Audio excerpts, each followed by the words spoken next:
Welcome everyone. Today we're going to talk about being empowered by grace. Grace is the most amazing thing.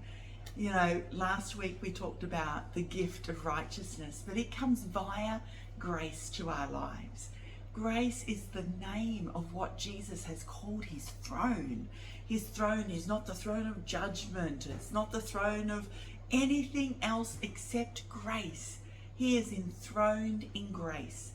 And the Bible tells us to come confidently to the throne of grace to receive mercy and grace in a time of need. And we all have times of need, times of failing, times where we feel things and circumstances are overcoming us, or temptations of sin, or attacks of the enemy. Whatever it is, we can come confident to the throne of grace, knowing that we will be given mercy if we've done something wrong, to get that mercy for our lives, and grace to our lives in whatever time, whatever situation, but we need to come confident. And so today, in understanding what grace is, I pray that you get confidence built inside your heart to know that, like righteousness is a gift, there's nothing I can do to receive grace other than be humble. He gives grace to the humble.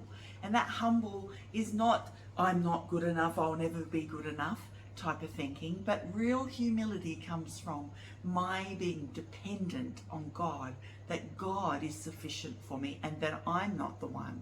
I don't need to puff myself up with pride and try and be good enough, nor do I need to put myself down and say, I'm never going to be good enough. But instead, I need to know that he is sufficient and I am dependent on him, and that's true humility. And so God gives grace to the humble. What is this grace? What is the meaning of grace? There's many different things that are being taught about grace. And in the Old Testament, the reference to grace was simply to bend or to stoop to in kindness towards an inferior person. And so God stooped down from heaven and was kind to mankind in the Old Testament. In the New Testament, the meaning of grace changes, and it's the most wonderful definition.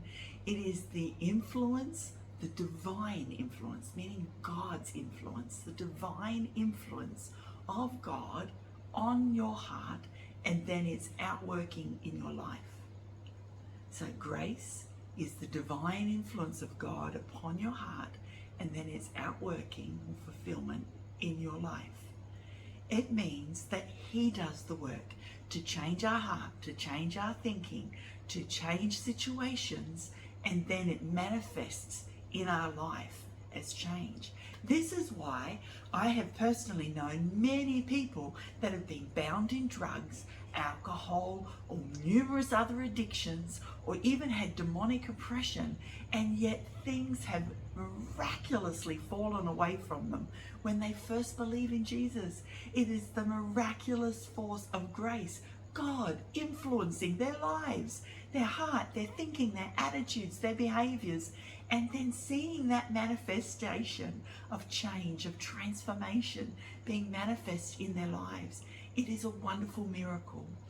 I personally struggled with this concept for a long time. I used to try to work at trying to be good enough. I was very bound in that. And I remember a time when I was very young and I felt like I'd failed God and I wanted to kill myself.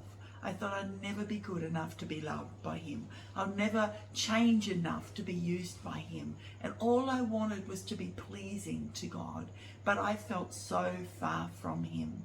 And it was in this period of time when I was in the process of trying to commit suicide by running in front of heavy traffic that I tripped and fell. And while I was laying on the ground, this scripture, my grace is sufficient for you.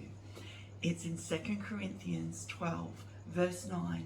My grace is sufficient for you. It means it's adequate. It's enough.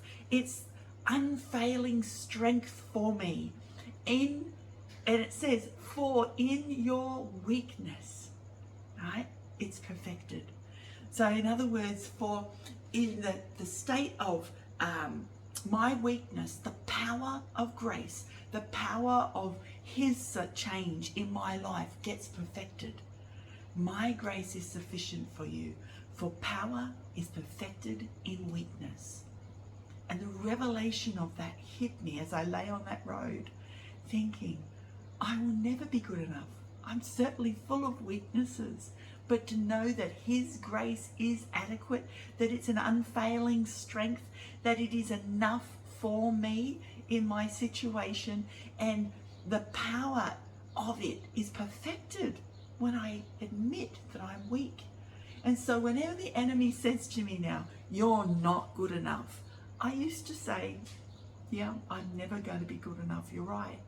Now, instead of making an exclamation or a full stop at the end of that statement, when the enemy says to me, you're not good enough, I say, you're right, I'm not. But He is. He is sufficient. His grace is sufficient. For in my weakness, His grace is perfected. And so I can come boldly to that throne of grace to receive empowerment.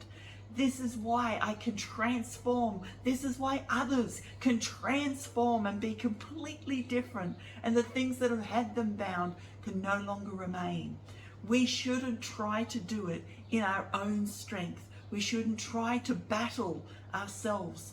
The work of Jesus was sufficient. His grace is sufficient to cover any lack that any human, no matter how frail or how evil or how bad we've been, His grace is sufficient, and the power of that is perfected in our weakness, knowing our weakness and coming humbly to Him with it and receiving that grace at His throne and that mercy. Oh, live from this. Build it into your heart and into your mind, and you will see transformation like never before. When you don't set your mind at the enemy's plan for your life, when you don't agree with what he says about you, that you are no longer held by sin. Whatever the issues are, they are not going to hold you, but instead you have been freed from sin by the work of Jesus dying on the cross. And His grace, His empowerment, His gift of righteousness is sufficient for you. And the work of the cross is a complete and finished work that you can apply freely to your life through faith in Him. What a blessing, what a privilege. Live from that today.